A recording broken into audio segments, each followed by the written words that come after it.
Hello, everyone, and welcome back to Let's Write an Adventure, our ongoing live stream where we are creating a complete custom campaign from scratch so that you can see all the steps and thoughts and ideas that go into writing your own campaign using my system.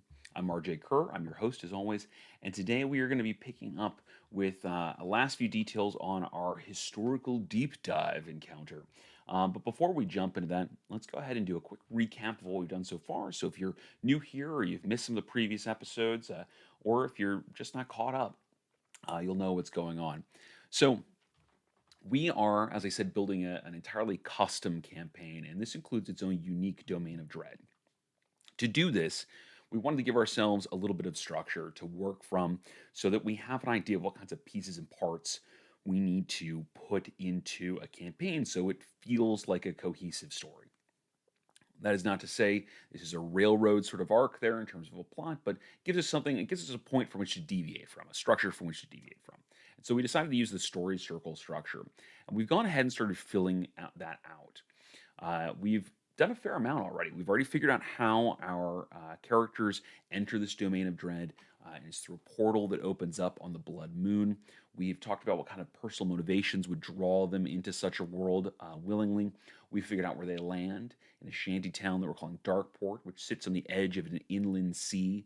And that inland sea, we discovered, has been a big part of this domain of dread. And that it used to be the basin of a thriving metropolis that has now fallen into ruin and become flooded. We've also discovered that we have an elemental evil here that we're calling Ovander, who serves as the Dread Lord. We're still figuring out exactly how he plays into the overarching campaign and what his role will be in terms of interactions with the characters. We've gone through, we've created our very first adventure where the characters are kidnapped and briefly enslaved, and in escaping their captors, learn about the existence of a long lost artifact that gives the wielder some power over this domain of dread. And they come to the realization that this is perhaps their best chance for getting out of this domain alive. And now we're working on a part of the adventure that's a little broader in scope, where the characters get proactive. They're out on their own, they have the information they need, they have this goal, and now they can go forth and explore the world and try to find this artifact. And so we're using a, like I said, node structure style for this, which is effectively these little nodes are, well, I prefer to call them investigative scenes because they could be a variety of things.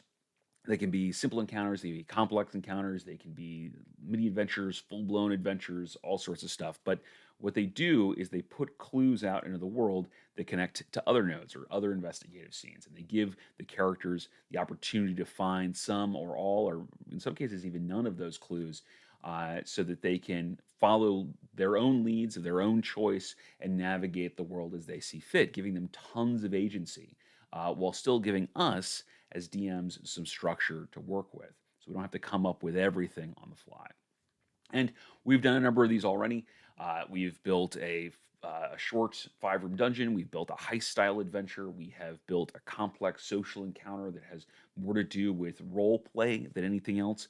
And now we're working on what I would describe as a simple social encounter, one where the characters are interacting with one NPC, although interacting with them thoroughly. And in our discussions of this has grown into having its own side quest that branches off from this, in addition to the clues the characters are here to discover. So we're going to start working on. Well, we're going to finish up the social encounter with a few details, and then we are going to start working on this side quest that the characters can involve themselves in. Before we do that, though, just a reminder that this is an interactive stream. So as you have thoughts, ideas, opinions, questions, comments, concerns, or anything else you want to talk about while we are working our way through this, please feel free to jump in the chat. Okay, without any further ado, let me go ahead and share my screen and let's get to work. So, um, for the most part, we've got our old salt, Mr. Elias Bracken, our elderly dwarf, built out here. We do need to come up with a DC for his animosity feature. Um, and then we should probably come up with a few extra little one-liner plugs for some of his old stories, since that is part of his his narrative, part of his personality is that sort of winding back to his subject of interest. And then we can start working on this monster hunt adventure here and kind of roughing that out. Again, it's a side quest, so we don't want it to be huge, but at the same time, we definitely want it to feel like a fully rendered adventure. So to start, let's go ahead and put in this DC for this animosity trait. Um, Personally, I would think a low DC for this would work, especially since um, he has to make it whenever he can see this monster, which means he's going to be making this check a lot. So inevitably, he's going to fail this check. And so we want to keep it relatively low so that he doesn't fail it every time, just some of the time. Um, so I would put it somewhere between 10 and 12 personally. This I'm gonna go with 12 right now, and as we play this, we may modify that and drop that to a 10 just based off of the rolls we're getting here and doing our kind of play testing. Um, all right, so with that in play, let's go ahead and get back to some creativity here. And let's come up with some plugs for old stories about this monster that Elias Bracken is obsessed with, that we have yet to build out, and the sorts of things that he might sort of wander back to tell the characters about, even though they're trying to keep him on point about what he knows about this long lost artifact. So we've got this first one where we have that he speaks of a hunt on a moonless night with thick fog, in which even he prayed to the Gray Lady for guidance and safe passage. Um, so we should probably come up with other ones as well, a few, and nothing wrong with making some of these dark and some of these, um, and then other ones of these kind of lighter if we want to do that, just for a little bit of variation in the stories here. Um, but there's also nothing wrong with keeping them all kind of dark. He is kind of a dark, obsessive character. Um, so let's see here. What are some other ideas for some of these old stories? Um, the I could see one where he talks about maybe some of the horrors in the wake of this creature, and so we could say he tells of a time when he encountered the ruins of a forest. We haven't talked about the environment of this yet, but we'll say the ruins of a village um, in which all the townsfolk had been slaughtered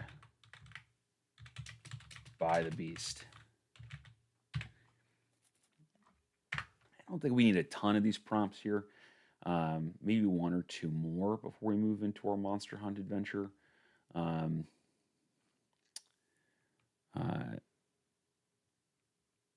let's see here. Jonathan Frost says, legends say the gullet of the beast acts as a portal to another world. That actually brings up a good point. Not everything NPCs tell the characters in the world needs to be true.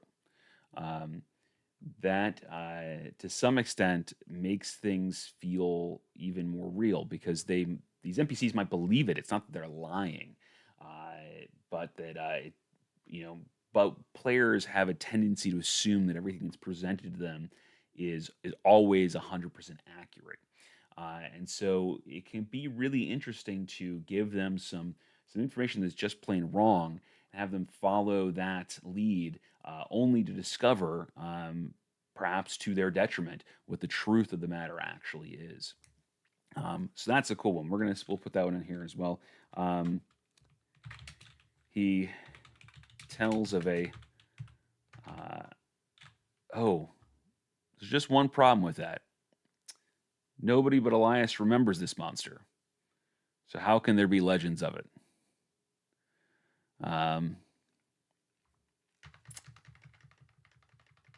So let's modify that then. Let's say he claims the gullet of the creature is bottomless, leading to another world entirely.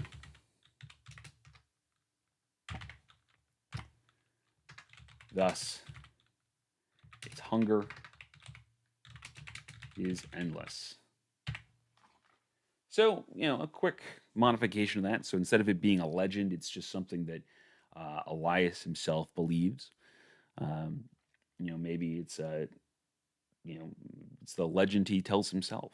But still, a cool one there to toss in there. And let's see here. Ben Elder says maybe he could smile sadly and mention his old hunting partner. Oh, Jeremiah could track anything. One time he led us straight to a drowner's nest 2 miles up the stream. Uh, yeah, yeah, we could do something along those lines. You're right. We should mention the old hunting partner because this is a secret that needs to come out. And Elias can betray himself with this a little bit here, especially since his mind wanders. Um, one thing I might say is we should weave this monster into that story as well, since that's Elias's obsession. So one of the messages we're trying to get home with the players is that this is something uh, that that he thinks about in every waking moment. But I think again, what we can do is we can take the story you're talking about here, and we can add a few details to it to make it a really to make it one that fits our needs here. Um, uh, let's see. So let's see here. He reminisces. Of course, I'm misspelling that. Let's see how that actually is spelled. There we go. Reminisces. Come on. You can do it. There we go. About his former hunting partner. Jeremiah is a good name for it. Let's see, Jeremiah Kraut. Speaking of his former hunting partner, Jeremiah Kraut, he mentions Jeremiah was a tracker of incredible skill who could follow the drowner's path at the moonless stream. I should say up a stream on a moonless night. Jeremiah is gone now, fallen while tracking TK monster. Elias grows vague when discussing the actual circumstances of Jeremiah's death. Yeah, so we could have something along those lines in there where he, talks to this old hunting buddy, which comes back to the one that he betrayed, and kind of reminiscing about how great he was, and then mentioning that he, was gone, and he fell while tracking this monster, and then realizing that he's perhaps given away too many details, and kind of grows vague here, which might suggest to our players that that there's something off about this. That this might be something worth probing into. Um, so let's see here. We've got a bunch of hellos in the chat. Hello, everybody who's joined. Good to see you all here. Um, Billner says, I like that idea. Jonathan Frost, maybe it could be, he says, its maw crackles with eldritch light and energy. Yeah, and that's something we could certainly work into the creature here. We still haven't really kind of carved out exactly what this creature is. We've got a few ideas for some of its abilities, but we've certainly got lots of room to play with here. Jonathan Frost is a bullywug tracker because Jeremiah was a bullfrog.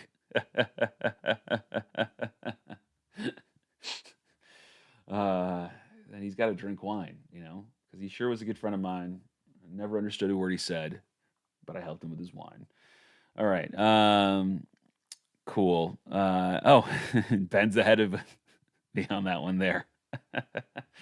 Awesome. Wonderful. Okay, so I think that's enough of kind of these little plugs for old stories uh, that Elias might wander back and forth between. We could certainly come up with some of them on the fly as needed as the DM, but this gives us a few little plugs to kind of have ready, so we're not having to invent everything off the cuff.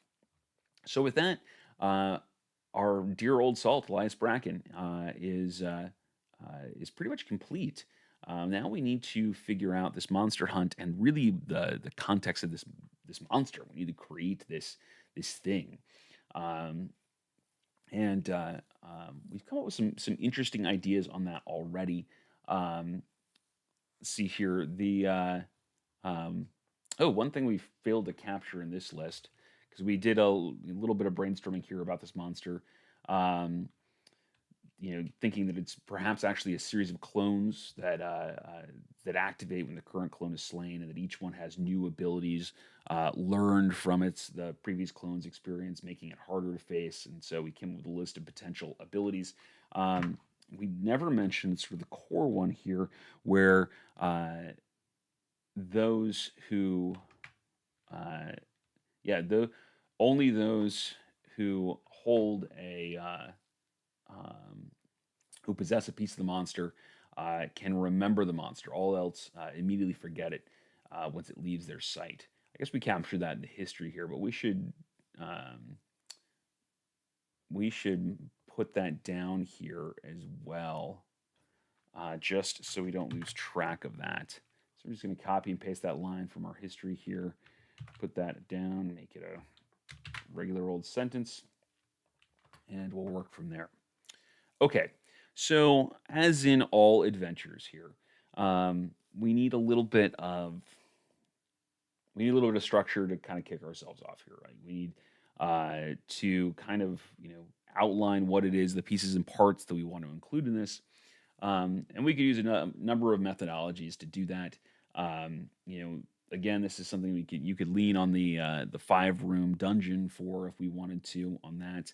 Um, Personally, I think I would go with something um, a little less formulaic on this. Which is not to say that the 5-room dungeon is a bad plan. It actually works really well, and most people won't recognize the formula while they're playing in it. Um, they players aren't paying attention to that kind of thing a lot of the time.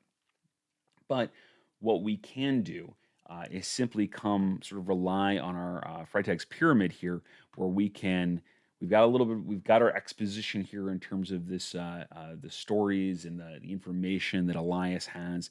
And now we can work on sort of building action towards this final confrontation with the beast, and then dropping back down here.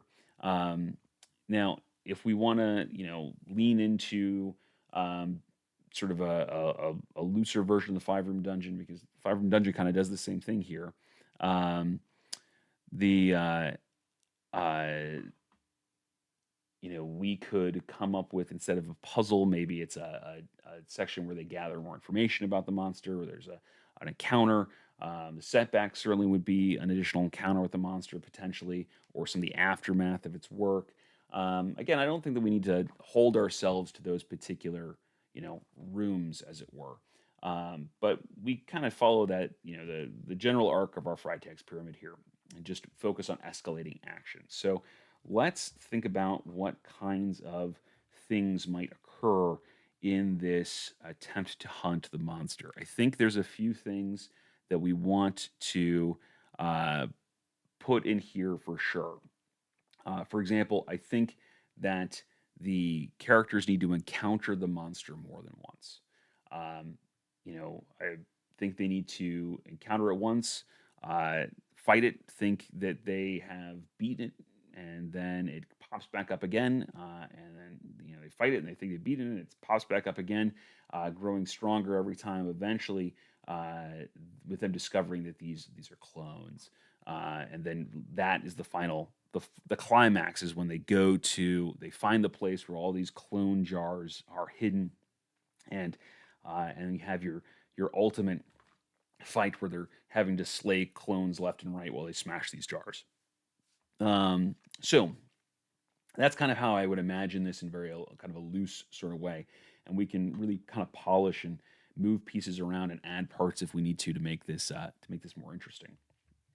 Um, but let's see here. To that end, let's see. Orth says this fight would be insane without having a part of the monster. Yeah, absolutely. It would be incredible, assuming that one of the powers that we end up going with is that the monster is invisible to anyone who doesn't possess a part of it.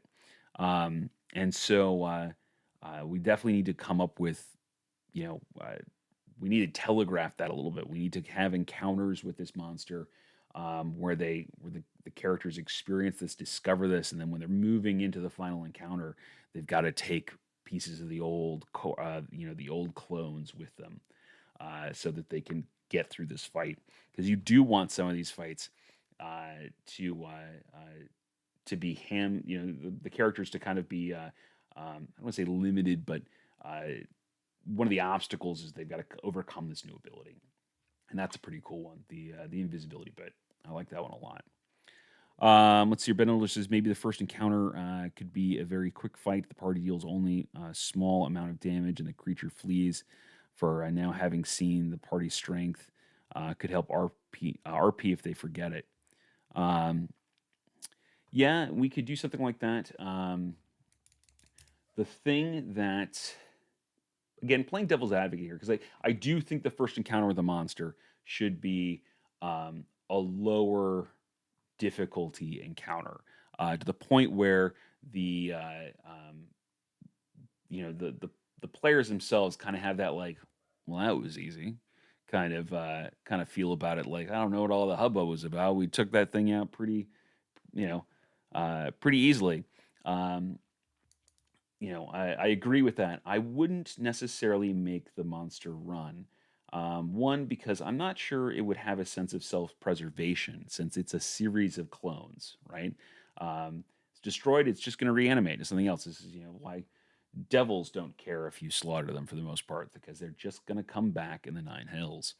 Um, and then the other bit to that is if it flees, the characters are going to follow, especially since they've been tasked with killing this thing. And so, what will end up happening in all likelihood is that you'll manage a chase encounter, um, and then it will result in the creature being destroyed anyway. We could frame that encounter in that way that it's kind of add a dynamic element to make it a chase intentionally. Um, but that's something we're going to want to make sure that that we're planning on it working out that way. Um, so let's jot this down though. So Monster Hunt. Let's see here. Okay, heading 1. Let's go heading 2, and let's say first contact. And that'll be their first experience with the monster. And we'll put a little note. We'll say easiest of them all, perhaps suspiciously easy. Cool. Okay. Jonathan Front says maybe it layers around difficult terrain like rocks or reefs just below the surface, creates a labyrinth or a Sargasso bed. Yeah. So that raises a good question here, and one that I think we should probably tackle early on in this, and that is, what environment does this take place in? Because while this is a nautically themed adventure, we don't have to limit ourselves only to this inland sea and the coast and that sort of thing. We can have other parts of this world. In fact, we probably should have other parts of this world. That being said, maybe we want this monster to be involved in this kind of thing. Maybe it's maybe it's freshwater, maybe it's up a river, maybe it's a mountain, maybe it's a forest. We've really defined that there's this inland sea, and we haven't really spent a lot of time talking about what lies around it, other than a smattering of these communities. So um, that's a really good question here. I like the idea of it nesting around difficult terrain and creating the sort of a labyrinth that it lives in. That makes kind of a cool final encounter, especially with this idea of all these little clone jars scattered around. Especially if all the jars aren't in the same room. They're all in these little kind of dugout spaces, um, or sea caves or what have you. So yeah, I like that. Um, so or says, what if it becomes invisible to that PC if the PC loses sight of the monster? Um, yeah, we're gonna have to work. We're gonna have to play around with that mechanic a little bit, because the fundamental one is that when the PCs can't see it, if they don't hold a piece of it, they're you know they're gonna lose memory of it. So it may not become invisible to them necessarily if they can't see it, but they just are gonna have no idea that it exists anymore. They'd have no reason to go search it out, because it's not a thing as far as their memory is concerned.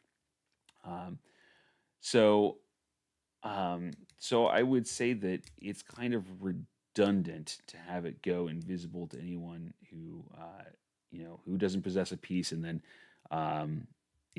when they lose sight of it, because they're going to forget about it anyway. But to your what I think the point you're trying to make here, Orth, is that we want to make sure that um, these encounters don't become impossible because it becomes invisible, and nobody has a piece of the monster. We want to make sure that there is an opportunity for one of them to have that, and that could be as simple as um, Elias gives them something. On their token, he's been tracking this monster long enough. He might have other parts. He gives the party one of these other tokens that he has of this monster and warns them to keep it on their person. Um, that could be something that he does that would ensure that at least one person can see this monster, and which changes the dynamic and makes the invisibility a little bit different, because you know the characters then aren't just attacking into thin air. There's at least one person who can go, oh, it's over there, and that kind of deal. Um, so, and presumably this wouldn't be the first effect that the monster. It wouldn't. The first encounter wouldn't be the invisibility thing. That would be something that comes up later. I imagine, in the way that I would kind of conceive this, is one of the escalating powers that it gains after the characters have perhaps started to collect more pieces of it, so that there's more of them that remember it and can remind the others. Um, so something we're gonna have to tinker with a little bit here, but I think there's some. I think there's some good. I think there's some. I think there's some good soil in that idea. Something to grow from. The North asks, would blood count as a part? I personally would say yes, because I think thematically that would be interesting. That they have first contact with a monster, or second contact with a monster, and or later contact, whatever, when they kind of discover this out, and they get to the point where, like, they've slain that clone, and they dip their fingers in its blood and kind of paint it on their faces or their hands or what have you, so they won't ever be without a part of it over the course of the adventure. And then I mean, personally, as a DM, then it might rain, like, there's a chance that could get washed off.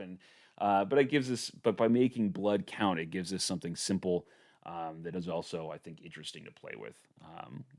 Not necessarily something worry about writing all the details on, but I would certainly consider blood part of it. Mr. Max says, could the monster's appearance change after each fight? Possibly leading the party to believe there's more than one, but it's actually the second of the same monster. Um, yeah.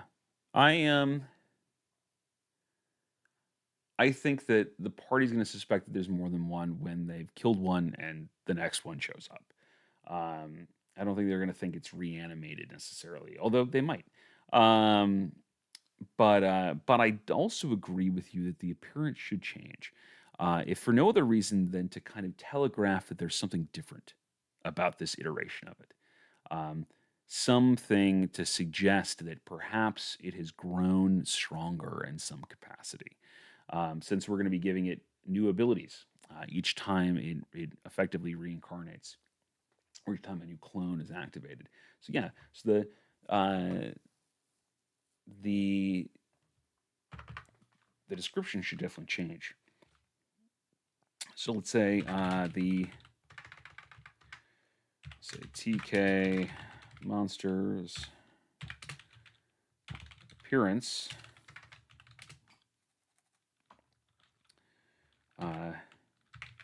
changes in some aspect with each clone, suggesting the newly acquired abilities. Hmm.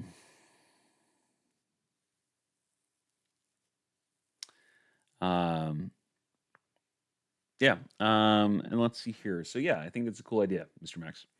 Then Jonathan Frost says, "Ooh, river monster is a cool change of pace." Yeah, so we could make this a hunt along the river. That would kind of narrow the scope a little bit too for the side quest and give us some other things to play around with.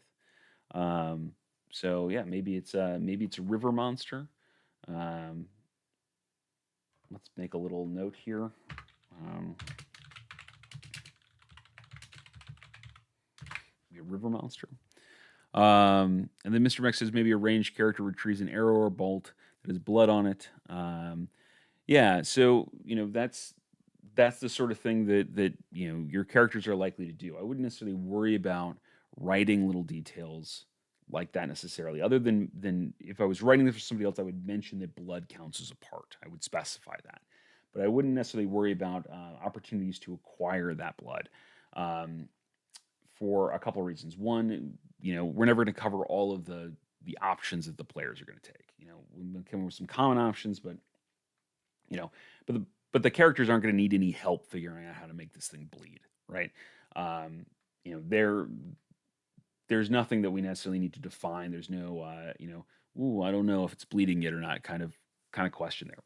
The other thing is that um, when you write out little specific things like that, you can end up tempting yourself into railroading characters because now you've come up with very specific solutions to more open ended problems. And while you can still throw those to the side and you can still, in the moment, go, oh, yeah, that works, when they come up with a different idea, um, there is. There's more temptation to go, well, that wasn't what I thought of for the solution. So maybe that other thing didn't work.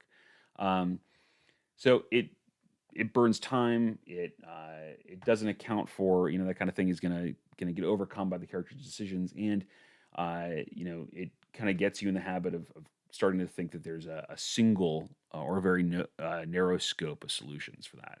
Um, especially when your characters are going to come up with that idea on their own. Range characters, characters of swords, they're going to find ways to make it bleed and figure it out.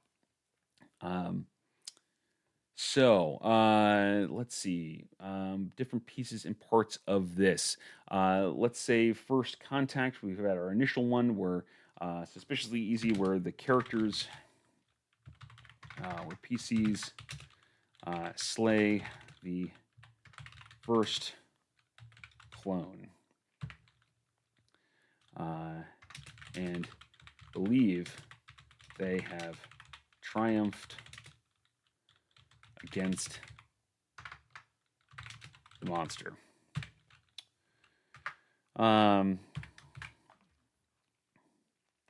Then we need second contact. And we want to bear in mind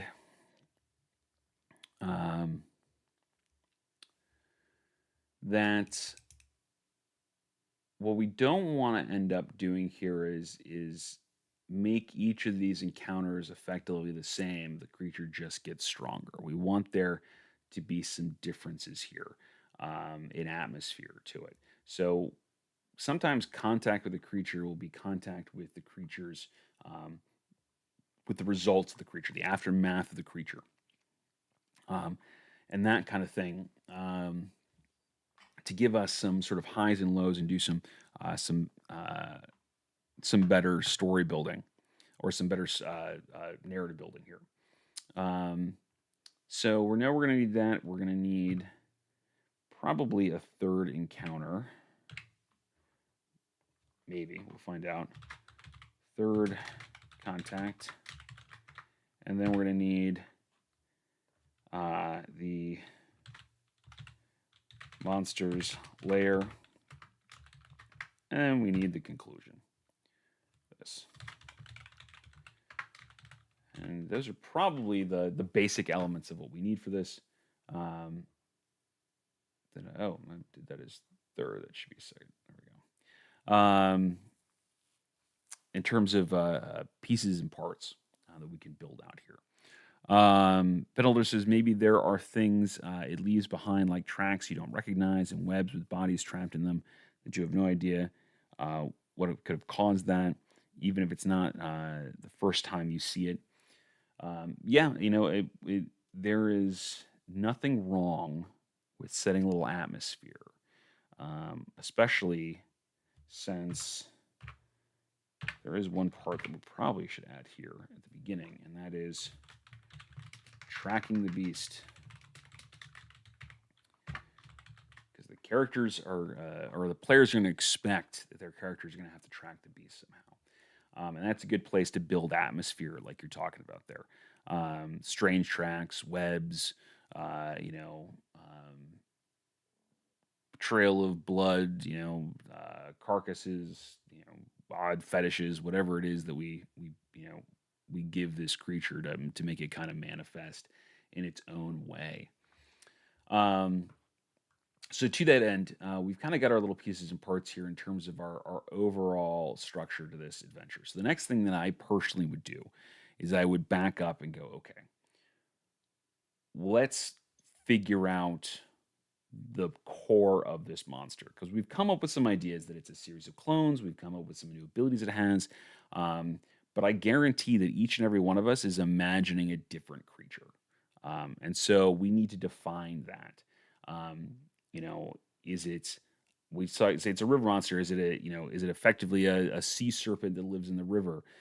Is it aquatic? Is it is it more amphibious? Is it more of a more like a bear? Is it more like an enormous spider? Is it its own thing?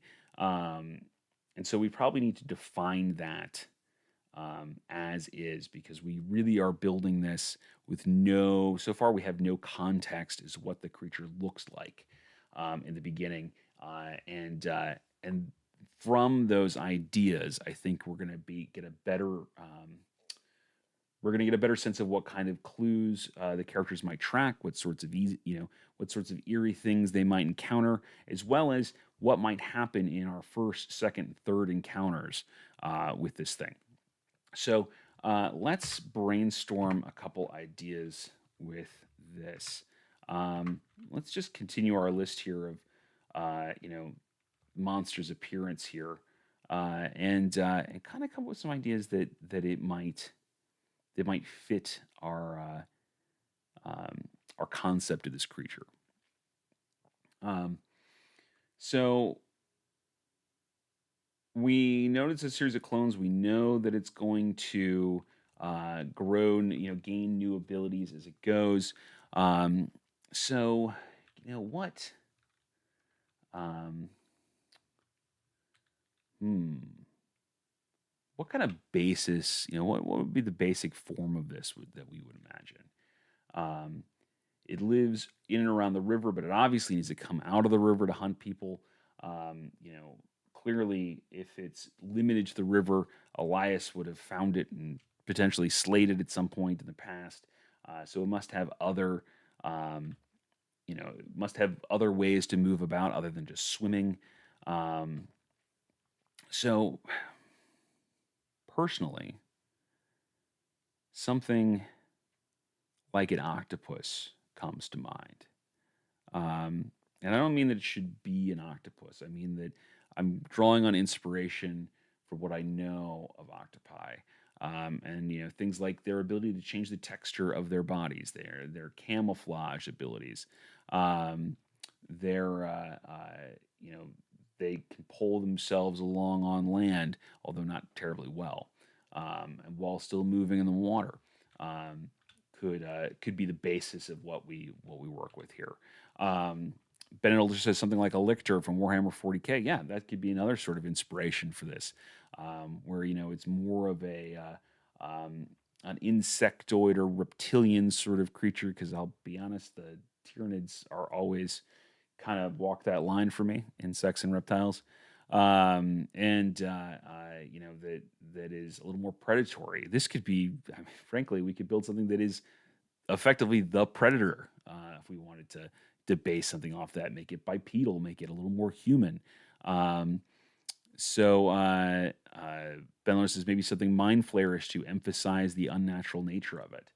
Um, yeah, and to that end, it could be more of an amalgamation of some creatures too, because it was built, right? It was created by the wizard in our wizard tower.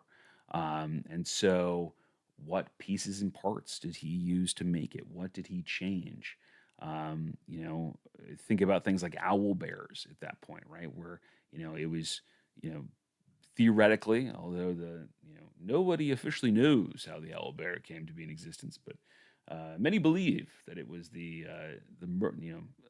merger of an owl and a bear by mad experiments by crazed wizards. And so we could move it along that. We could do something along those lines where it has a base creature and that we've built out of that. Um, you know, Sometimes I like doing that because it kind of gives us a reference point when we're describing this to our players. If we can pin it to something that they know, and then describe the differences, what makes it separate from that kind of thing, can be sometimes it's really helpful in the description of it.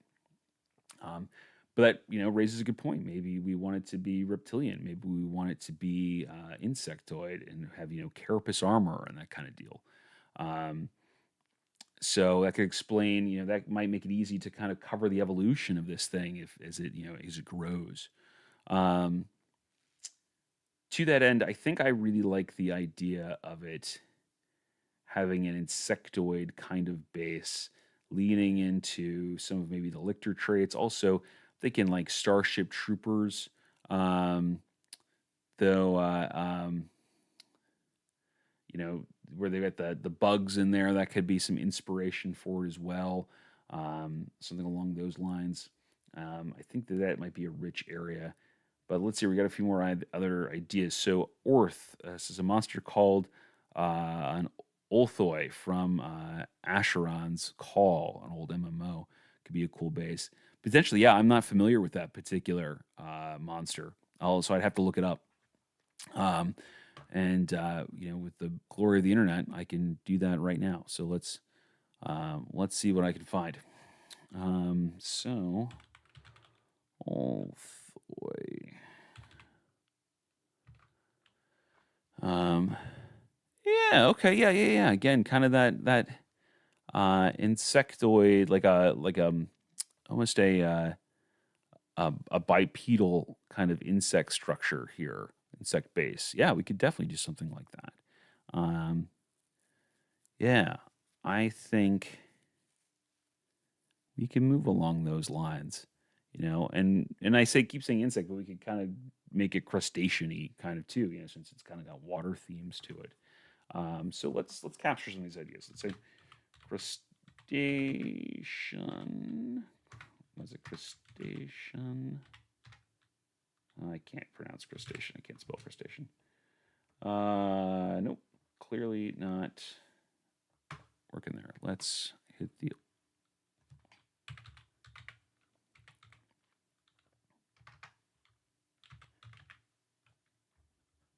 Okay, cool. Google tells me that we are actually looking for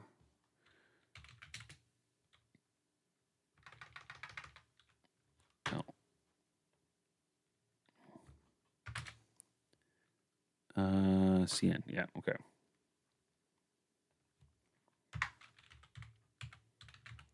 Cool. Crustacean. Oh, wants me to cap. All right, whatever. So crustacean or insectoid.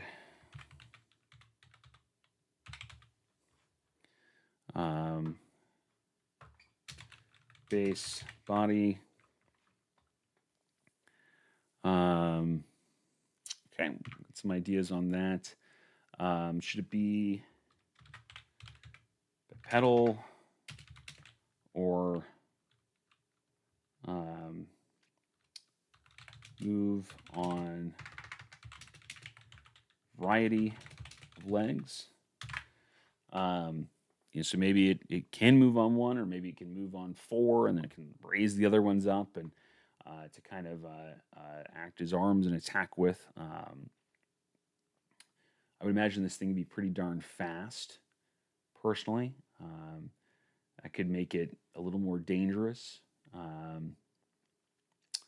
So I think it needs multiple legs, don't you guys? I think it needs some, and it can kind of work back and forth between them. So I think we're maybe six legs. It doesn't have to be on all six all the time. It can kind of rear up. Um, and that too can give us a little bit of kind of some clue, some of the, it can influence some of the tracks the characters find. It can, give us some implied sort of evidence that they would find while they're tracking the beast and what they find in its lair and that kind of deal.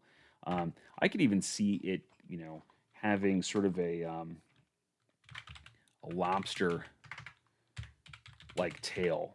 It's how it kind of moves through the water and swims so efficiently. So it's got the six legs, and it's got that monster tail or that lobster tail, and maybe instead of claws on and some of the forward legs, it's got more of those scything talons like the lictor or the Olthoi options that you guys suggested here.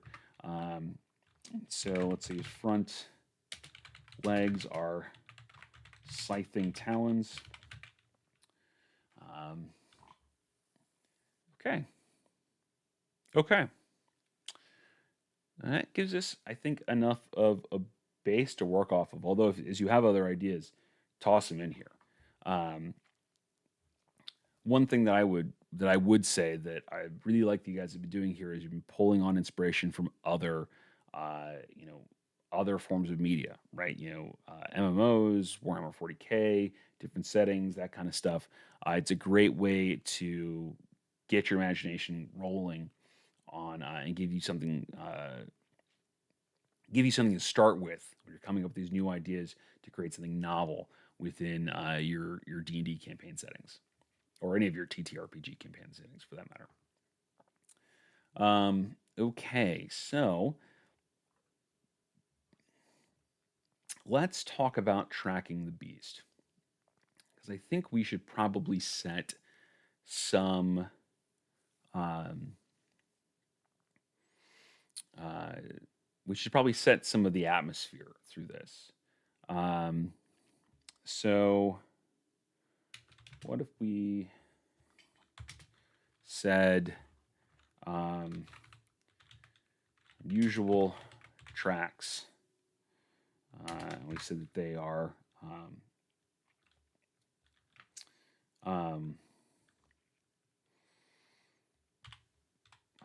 pointed, scuttling prints, followed by a strange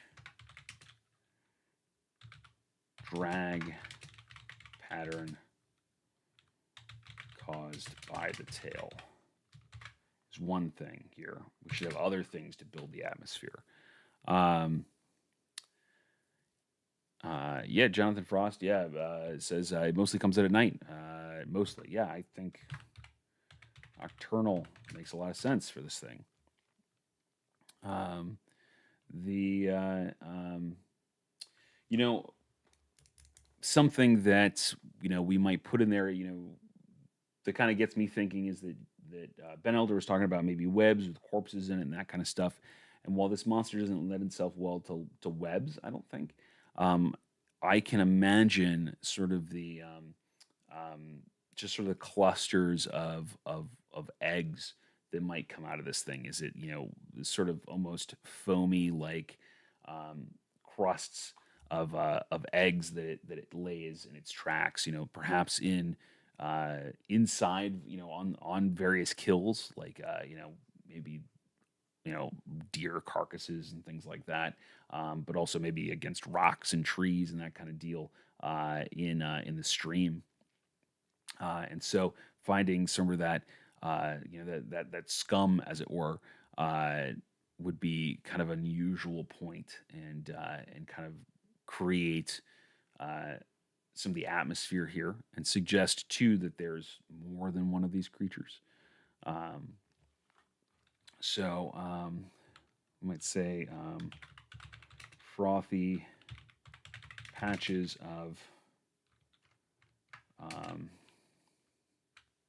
might say frothy egg clusters. Um, uh, Mr. Max says, "Are the eggs how it keeps having clones?" Um, you know, Maybe they're eggs. Maybe I think that I think probably clone jars, and maybe the eggs are just, they're inert, they're non-viable. They won't actually result in more of these monsters. It's just an eerie element is okay too. Especially because you think about in this world when you there's a lot of species that uh, when they interbreed, they create a sterile, offspring that they can't reproduce. That doesn't mean they don't try to reproduce. They just aren't able to do so. So it might be that kind of situation. Since it's so unnatural, it might not be able to um, create more of itself. Or we could go the opposite direction, and instead of it being clone jars, we can have it being eggs, and effectively one of these eggs in each of these sort of frothy sort of clusters of it matures into a single large egg that creates the clone of this entity, and so it's effectively sort of that asexual reproduction, right? Um, so that maybe that's what we're dealing with here. We could go in that direction. I'm just brainstorming weird things that the characters could come across as they're tracking this to help set the mood. Um, so there probably should be carcasses, right? It's a dangerous thing. There should be some blood and gore in its path. Um, anything? Let's see here. Anything else that we might toss in? Um, hmm.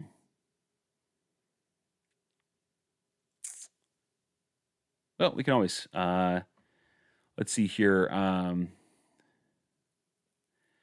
Mr. Rex says, I was thinking the wizard slash mage keeps prisoners that he puts the egg into, creating another one, like a xenomorph, would be a way to control its population. Um, you know, that is an interesting idea. Um, because while, I don't think that we don't want this creature to end up, just being the xenomorph, right? But pulling from that option and then kind of maybe drawing in on some good old fashioned Ian Malcolm from Jurassic Park and saying that life finds a way. Maybe that was how the wizard initially intended to control the population of these creatures, and didn't realize that it could lay its own egg in carcasses of or in the living bodies of creatures, and maybe that's part of what makes this thing so dangerous is that it um, the is that it kidnaps people from the towns. Maybe that's one of the things that it just disappears people, leaving making these disappearances so mysterious because nobody can remember this monster after having seen it. They just know that this person is gone now. So that could be a really cool detail.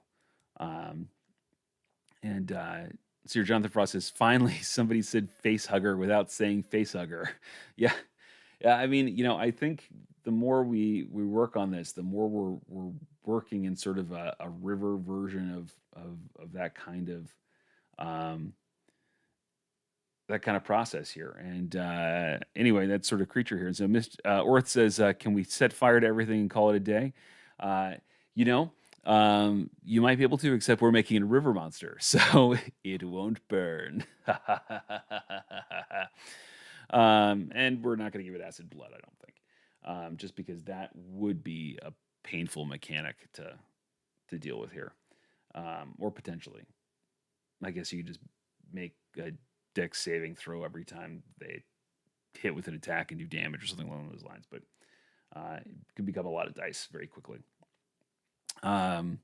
So yeah, let's see here. Monsters layer. Then this comes with some interesting ideas. We can say that the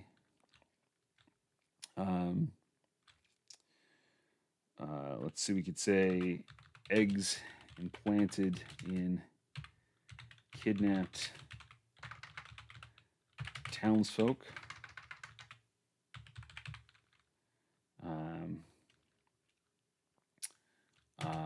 Restrained by, I don't want to, well, I'm going to say it, restrained by goo, although that's pretty xenomorph specific too. Let's see here.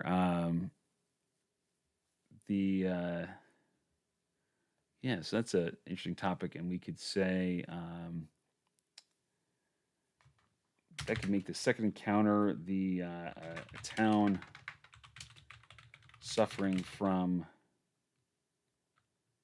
a depleted population caused by the creature. Could be the setting, and then it could show up again.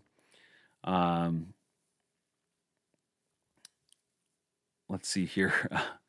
Let's see. Mr. Mix says, wouldn't be able to use the blood to see the creature if it's acid blood. Yeah, you're spot on. It's good reason to not give it acid blood, especially because that would really just show that we just stole the xenomorph, and we do want to put our own spin on it. So quite right. I think you're dead on. And then the process. I mean, you could for a little while. Yeah, just smearing acid blood on your face as it, like war paint as it eats through into your bone.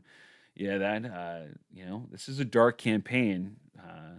Perhaps not that dark, but but you could. It's imagination. You can do whatever you want.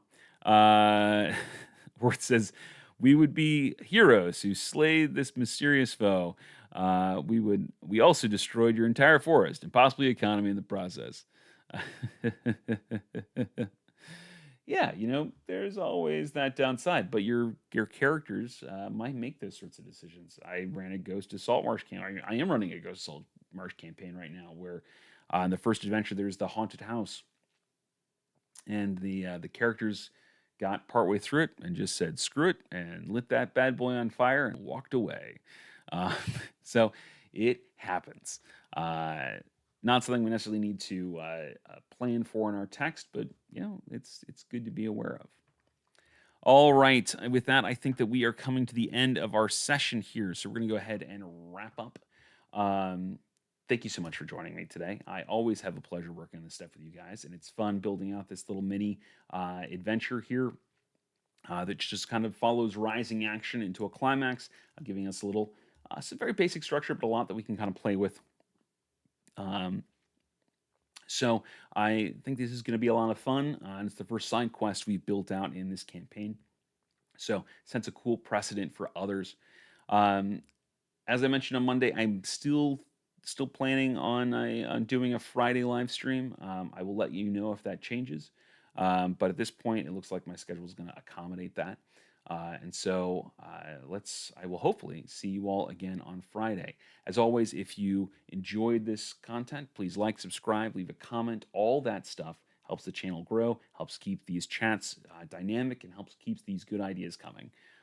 So hope to see you all here in a couple days, and we will pick up with our adventure where we left off.